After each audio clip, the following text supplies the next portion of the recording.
Hi all, welcome back to my channel. నేను మీ లిఖితా నవీన్. ఈరోజు special recipe వచ్చేసి పీతల కూర, అదేనండి కర్రీ. అసలు ఇవి చూస్తుంటేనే నోట్లో నీరు ఆగదు నాకు. అది అలా నోట్లో పెట్టుకోగానే నోట్లో అది వచ్చి డాన్సింగ్ వేస్తుందా అన్నట్టు అనిపిస్తుంది.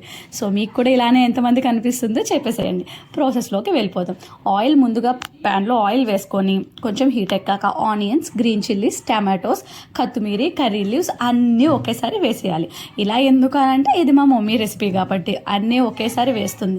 ఏమైనా అన్నాం అనుకోండి, ముందొకసారి వెనకొకసారి వేస్తే ఏమైనా మారుద్దా అని క్వశ్చన్ చేస్తుంది. మనం ఇంకా వాళ్ళతో పడలేం కాబట్టి వాళ్ళు చెప్పినట్టు ఫాలో అయిపోవడమే. ఇంకా దాంట్లో అల్లం వెల్లుల్లిపాయ పేస్ట్ కూడా వేసేసి అది కొంచెం ఫ్రై అయినాక పసుపు, కారం, గరం మసాలా ఈ 3 యాడ్ చేసేసి పీతల కూరకి మామూలు పౌడర్ సాల్ట్ కంట కూడా కల్లుప్పు అయితే టేస్ట్ బాగుంటుందండి. అందుకనే కల్లుప్పు యాడ్ చేస్తుంది అమ్మ ఎక్కువ.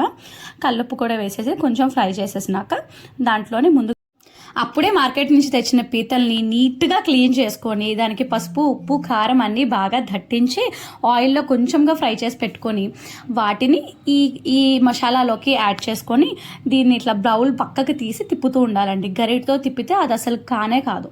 ఎక్కువ క్వాంటిటీలో చేస్తున్నాం కాబట్టి గరిట అడ్జస్ట్ కాదు దానికి. సో ఇలా బౌల్ని తిప్పితేనే మొత్తం మసాలా అన్నిటికీ నీట్గా పడుతుంది. ఇంకా మూత పెట్టేసి కొంచెం సేపు మగ్గనివ్వాలి. గుర్తుపెట్టుకోండి, ఖచ్చితంగా ప్రతి పీతకి కూడా ఆ మసాలా పట్టాలి. అలా పడితేనే బాగుంటుంది. ఇప్పుడు అందులో సరిపడినంత వాటర్ వేసుకొని దాన్ని మీడియం టు హైలో ఫ్లేమ్లో అడ్జస్ట్ చేసుకొని అలా దాన్ని ఉడకనివ్వాలి. అలా ఉడకగానే ఇట్లా రెడీ అయిపోతుందండి. అలా చూస్తుంటే అస్సలు నా ప్రాణం ఇంక ఊరుకోదు. ఎందుకో అన్నీ తింటానండి నాన్ వెజ్లో, కానీ స్పెషల్గా నాకు ఈ క్రాబ్స్ అంటేనే ఇష్టం. అందుకే అమ్మ వాళ్ళ ఇంటికి రాగానే ఫస్ట్ రెసిపీ క్రాబ్ రెసిపీయే నాకు.